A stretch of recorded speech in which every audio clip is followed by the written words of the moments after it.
batalha, nós vamos falar também sobre essa sucessão de protestos na Europa e suas perspectivas. Aqueles 2 pontos que eu falei à tarde. Primeiro, fico feliz por estar, de alguma forma, antevendo e antecipando fatos, e fico triste, fico chateado, porque o que me remete, nesse momento, à análise retrospectiva e, naturalmente, à perspectiva futura, é algo bastante preocupante. Então, gente, vamos combinar uma coisa. Tudo que nós temos nesse momento é uma perspectiva muito sombria em relação ao outono e ao inverno na Europa. A Associação Química da Alemanha prevendo uma catástrofe na falta de combustíveis, a Associação Química que é responsável na Alemanha pelo fornecimento de matérias-primas para toda a indústria de transformação, a indústria de matéria-prima de segunda geração, que passa, de alguma forma, pela dependência do suprimento da indústria química, que é completamente dependente do gás. O que se avizinha não é positivo.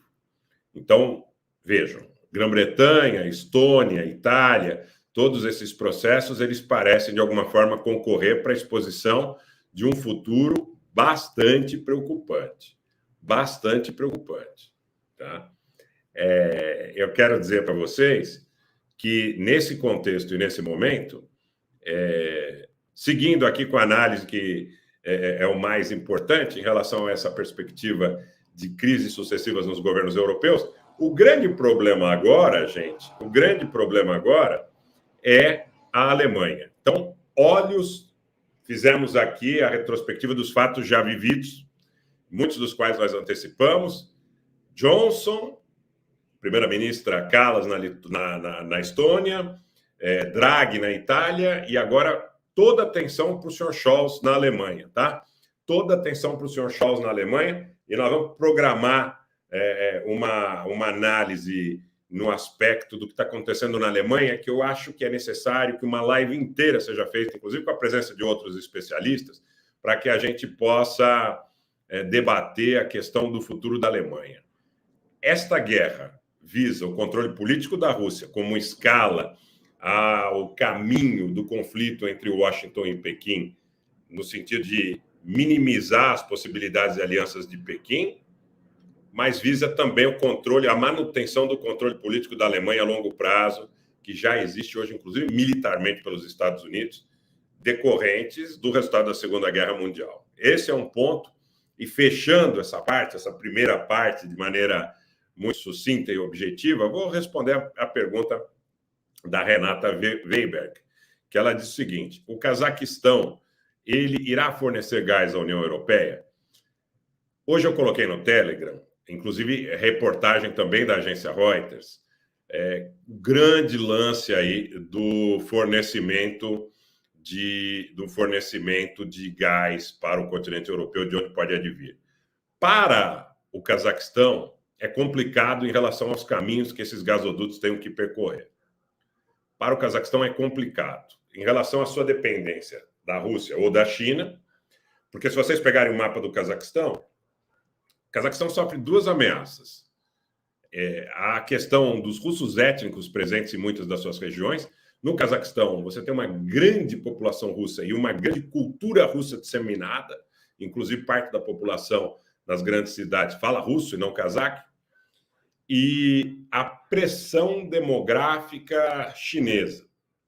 A China, com a sua população gigantesca, que já promoveu maioria, tanto no Tibete como também em Xinjiang, em relação aos uigures e aos tibetanos, pode a qualquer momento chegar ao Cazaquistão, de maneira a que poderia, inclusive, no prazo, haver um desequilíbrio demográfico. O Cazaquistão, eu não vejo, Renato, o Cazaquistão como um player com força suficiente para ser um concorrente do gás da Rússia na União Europeia.